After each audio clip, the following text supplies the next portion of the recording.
कि जब हम साइंस में पढ़ते हैं तब हम पढ़ते हैं कि बिग बैंग हुआ, उससे पूरा ब्रह्मांड निकला, सोलर सिस्टम बना, फिर धरती बनी, और उस तरीके का एक प्रकरण हम समझते हैं।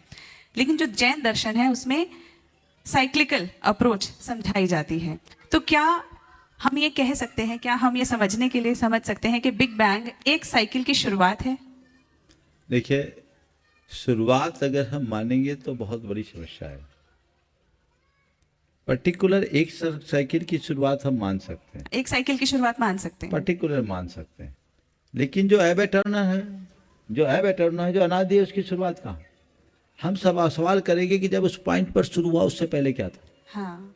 शून्य से किसी की उत्पत्ति नहीं हो सकती। जैन दर्शन सृष्टि को शाश्वत मानता है और जैन दर्शन की स्पष्ट अवधारणा है, सत का विनाश नहीं होता, असत की उत्पत्ति नहीं होती।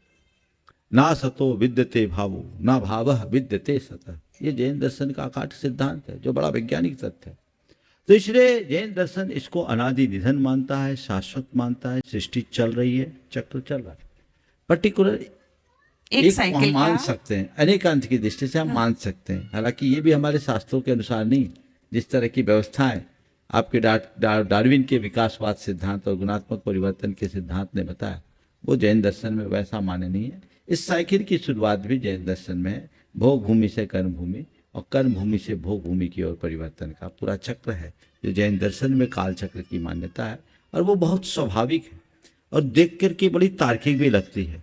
बाकी चीज़ें ऐसी नहीं है कि एक से दूसरा बनेगा, ऐसी व्यवस्थाएं जैन दर्शन में नहीं।